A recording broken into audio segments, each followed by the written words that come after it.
what's been one of the biggest tools that's helped you in terms of like just enduring the marriage? Wow. I think one of the biggest tools was when we did go through rough patches, we did do couples therapy. And I know a lot of men, because women for the most part are for therapy, but I know a lot of men sometimes are against it. What worked for us was getting a husband and a wife, right? So now you were able to hear from two perspectives.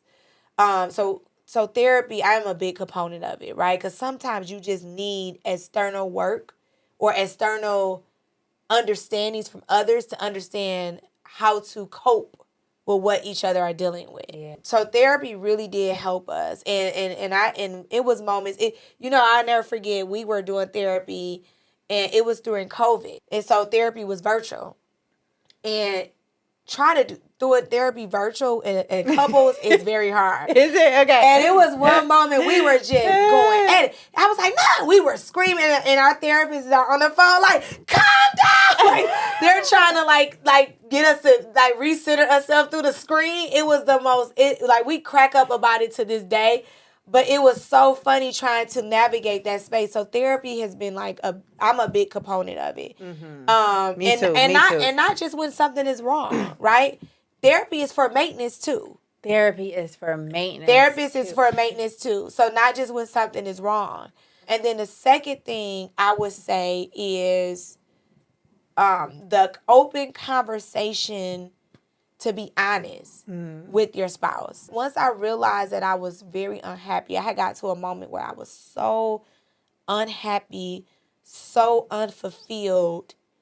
And I don't know a lot of people talk about this, but also so jealous that he wasn't experiencing my emotions of unfulfilledness. Like, he was very secure and fulfilled.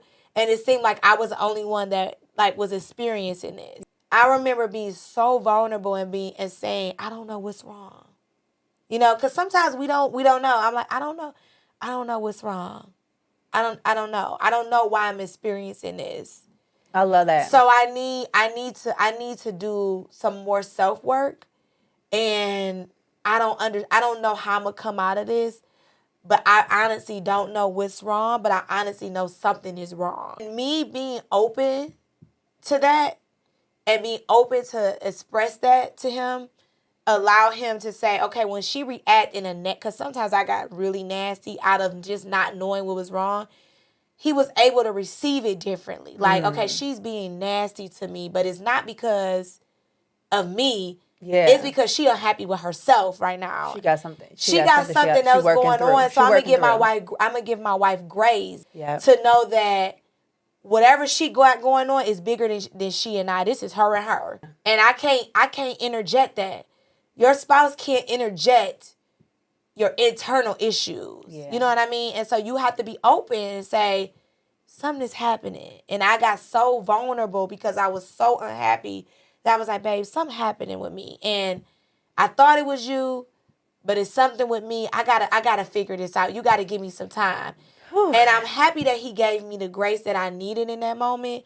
But that was a big moment for us. Jessica, do you understand? Like, I mean, girl, people never get there. No. Like, people never get there. Like, so many times we feel like in order for us to be able to communicate something, we have to have it figured out. Yes. But what you said was, I don't know what's going on. I don't know. I don't know what's going on. I'm committed to figuring it out. Yes. But this is what I need it to look like while I'm figuring it out. Yes. Or I need you to know this is what I'm doing. Yes. We'll wait until we have it figured out and be like, okay, so this is what happened. Yeah. But then this whole time, the person don't know nothing and that's going on. Disconnected from you. Girl. You moving further and further apart because you're not being vulnerable. I had no clue why I was going through a moment of so much pain.